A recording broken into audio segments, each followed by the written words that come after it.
Peach Boy Riverside. Obsessions Acme. Based on the Kyokushinju manga. A village has nighttime visitation. Outdoors human inhabitants are prisoners of fear. In the night's murk the occasional spark, some people associated with lightning. Whatever the case, the height of several men off the ground. Unnatural yet wasn't. Whenever the sparks form during short moments, its light outlined a being of sorts. Vaguely perceived, ephemerality and luminance of whatever it is in the surroundings doesn't give enough time to make out clearly. The other bears no such uncertainty. You. Each time pointed at a new villager. You, or will it be you? Life's decisions. A chortle in the dark approximating where light emanated before. A villager cracks and makes a yell, then turns and runs. Moments later a cascade effect of more fleeing. Screams of pain, visages of shock, small triangle-like blade projectiles, their base curving upward, pierced a single foot of 11 odd villages. Such force pierced through bone and flesh and into the dusty, unpaved ground, pinning them in place. Add the depredations of ogres. The ever-present bane of mankind. Giant, strung, draped in a hatred of humans. Be that as it may, human-like ones are not unheard of. Any of terrifying might. What this time did closely resemble lightning, streaked out, one for each target near simultaneously. Over seconds its power fried to a horribly blackened, smoking crisp. A grisly turn, captured in their individual poses, statue-like. Darkness returned. The living scream like desperate animals. Then somewhere in the dark an inhuman vocal tone, your metal projectiles are some lightning rods, Nen. Responding to the congratulations, please stop. What would you do without me? Walking into proceedings, a young girl of pink eyes, short blonde hair reaching the shoulders top. Nen, won't have to tell you again, our power make the world's baddest combo, only now caught sight of the supposedly late teen, wearing a casual expression. The medieval and magical fantasy world roils in mortal enmity amongst demihumans, human and of course ogre. Sally spending time in the baker's kitchen area. Donning tight long, dark pants, pink shirt and apron. For a small curvy woman, sports a good-sized bust. She'll have to be in full armor to miss. Traversing through this town, decided to inquire if the shop would welcome an extra hand and make some coin in the bargain. High spirits from both. Sally welcome shown the ropes. Prepared ingredients on the heavy table of wood, mixed and into the wood-fueled stove. Waking up before sun-up, no discouragement to this newbie. The baker grew accustomed. Who was she? This bright morning gives context to an early rise. The adjoining open-air shop, populated by seated customers outside. Aroma of the baker's labors wafts their way. Stunned human road travelers questioned about a human female, before them in all unsettling glory, Nen's humongous frame, propped up on its hand knuckles, a trail of blood in its wake, and a body covered by leather tent material. Its tone desperate. Humans expect a barbaric death, but being told her description matches a girl in a nearby town, doesn't lay waste to them. Acting abnormal madness and ranting their world now. Blood mistress. Rip you limb from limb. From limb. Wait for me. Blood mistress. Fisted hands punch the ground in a fit, violent enough to crater it. People take the chance and flee. You and that smile. Besides baking, the visitor graciously serves customers. A task she enjoys. Sally does feel a loss. This job a short diversion till her travels resumes, the compulsion would win out. A blood-curdling shriek, the person unseen from the distance. Shortly thereafter what people of this world could guess. A faint and rapidly growing tremor. Nen begins turning the corner several building rows away. Just part of their frame unblocked by a building is enough to get people closest screaming and scattering in terror. Bits of wall break away as the being grazed it. Clearing the corner, propping up the body on its hand knuckles and extended arms for locomotion, barrels its way toward the shop. A horse rider turns their animal in the opposite direction and snorts explosively, it too feeling alarmed. People in the road continue running for it. Seeing the heart's worst fear charging ever closer, shop patrons get up and flee fast as they dare, as a flock of startled birds. The ogre slows without stopping their momentum, it's close by, the tremors at their greatest. Blood mistress. It's you. Contacting the open-air structure at a slow gait, size and extreme strength begins collapsing it, tables, chairs displaced. Sally all these moments stood in place while it charged her down. She ascended gradually into and through the building's wall beside the shop, forced into the bakery kitchen no less. Skidding on her shoes but did not fall. The being without pause continues forward, and the place starts collapsing, baking implements, ingredients, lamps, ceiling, the wall. Debris from outdoors make their way inside. Sally is pressed against that thick heavy table she worked on. Quite the contrary to being crushed, the wood began splintering against her body as continually forced back. Much of the table reduced to that state, a femininely soft open palm contacts the ogre. One gentle arm push sends the behemoth sliding back, safely a distance from the damaged structure. Many feet. A groan escapes the creature. Stepping out into the sun, now wears her night-short sword strapped to her womanly waist in its scabbard, taking the apron's place. Her right eye a peach shape, the mind embraces psychopathy, beautiful face twisted in bloodlust, born of nearby ogre. Derangement yet clung to the ogre. Exclaiming, "Your fault. I'll kill you, I'll kill you. I will kill you." Denizens can all but watch, and some rightly put together this girl reason for this ogre. This mortal enemy doesn't visit atrocity upon their built-up settlements for shows as this. Any human in reach is targeted, whole kingdoms obliterated here, more specific, emotional. 40 feet separated mortal nemesis. First a single triangle-shaped projectile flew rapidly at her torso. The girl easily turns her body to evade, narrowing the target in the path, so travels past and faces the beast again. The next square at the visage caught in her teeth. Human observers marvel. Nen pounds their fists into the ground in a new fit, cratering here too. A while passes, that rage pit seemingly spent, all the better. A bigger triumph when you are fit for worms. A barrage is in the air. Nen in briefest moment of time, back of the mind thought they felt something. Isn't the occasion to dwell in the moment's heat. Sally's blade is parrying. Her arm near too swift for nature's orbits to catch. A steady stream of metallic clangs when the impacts happen, near too close an interval to individually discern by ear. "Huh?" asks the ogre. The intended victim out of view. Quick reacting, sees her airborne, more projectiles launched upward.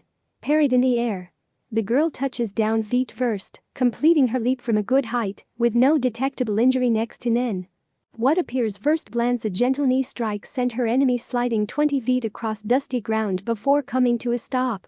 Several short moments. Whatever humans were thinking, their mortal enemy is struck by a sensation. Reaching for their head with a free hand, touched a triangle. Where could that come from? Wait. That was Mistress. Monster. Spat my own missile at me when I looked to skewer that disgusting body, and why didn't I catch on? That's what they felt. And they're right, spat out her mouth then throw, propelled at a velocity reached Nen before its own barrage reached her, despite projectiles from each opponent in the air. What's more, granted a narrow time space, denying the beast a chance to notice promptly. An exchange only comprehended by the supernatural. This beast is filled with fire. Finally returning a look her way, there it is again, the psychopathic smile. And those teeth on full display. The ogre is greatly agitated too, if that were possible. Sally herself is doing just that. People can't believe this little missy made a mockery of that monster. This of human blood? Others still a protective dark magic. I'll kill you, I'll kill you. Never forget what you did other night. Refuse rejoining ogrekind until I. The night village. The girl lends cursory glance at distressed villagers as she walks, before any opportunity to obtain answer from them, the power gives it. The right eye turns a peach shape, and the mouth grins psychopathically. The coldest chill struck the ogres. A fear sought their deepest reaches. The voice in dark, she's one of them. Nen, when those show up it's the peach eyes. We have to do something. There's no running away. Decide to take on their predator all the same, like a prey animal struggle. The natural reaction of ogres to ones with the power. The girl has stopped 30 feet away, gleefully grinning, evidently lost, staring down at her palms. The electric sparks form in this instance ephemeral or not, its light outlined a peculiar life form 5 times this small woman's stature. Sparking is dependent on an internal reddish-brown organ suspended in liquid, obvious from the beast's semi-transparent physique. At a moment of even likely death, Talaru leers down at the human. Nen's smaller, a standing barbican twice a man's tallness. Electricity must leave Talaru's body via a horn while the internal organ generates. Burr nicely deviant. The girl still seemingly lost. A few humans in their own desperate hour have worry to share for her. Emitted by the horn, a powerful, white discharge streaks toward her, lighting up the village, startling their animals, blinding inhabitants. In short order their collective vision recovers to see her alive. Nen perplexed, annoyed. What did you do, wench? Never in all my years. That sword protected this one. The short sword's metal blade touches the ground, a black spot there marks the torify. The sword's metal redirected my spark into the stupid ground. Beyond ridiculous. Pissed, Nen launched some projectiles. Hardly reacting is adequate to bat them aside per one forearm swing. An odd villager comments a battle of monsters.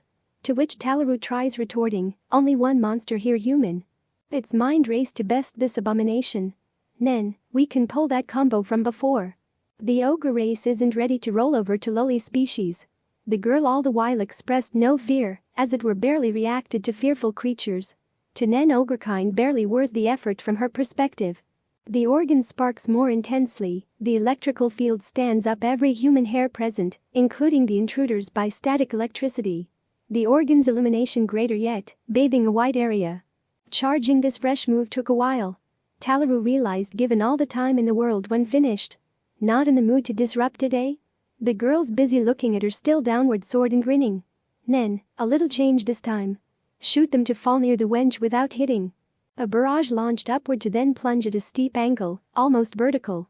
As the metallic projectiles are in the air at their plunge, a massive electric energy bolt strikes them, in turn transmit individually smaller, numerous bolts towards the girl below.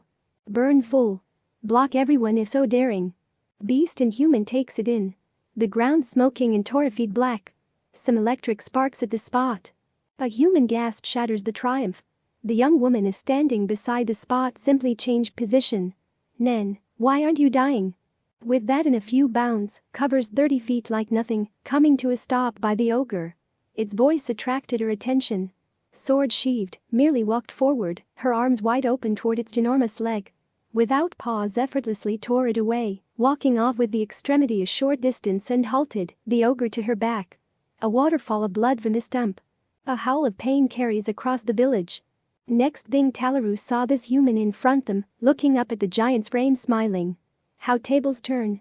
Moments ago the feeble villagers felt their grand terror. The ogre strikes down with a humongous appendage to smash a bug. Like that pinned to the ground by her foot atop it. What's more wouldn't budge. She ran up quickly its length and stopped at Talaru's visage. From this by bare hands dislocates their jaw in moments. Taking a deep breath, in front every stunned soul climbs into its mouth. Nobody could miss inner workings when the ogre is semi-transparent. This foreign body made its way down much like food being swallowed, to the organ. The kind of thing a monster may do.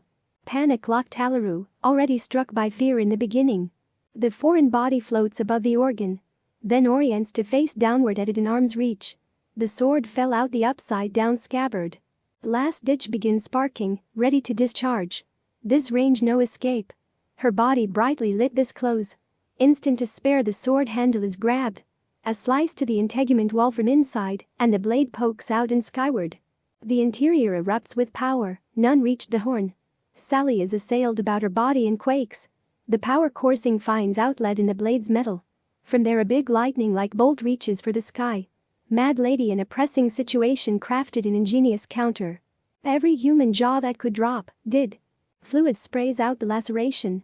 She squeezed through, prize in hand and lands on ground far below, feet first, bending the knees.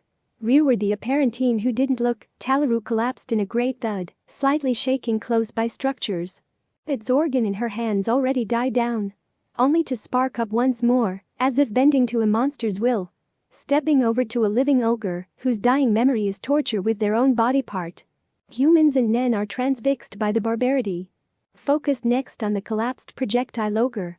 Walking atop their body as if a grizzly strut and chokes by her foot pressing down on their neck, smiling whole time. In town Nen's story turns a new terrifying page. You. Choking me to death couldn't satisfy. In dramatic and instant fashion threw the leather tent material off.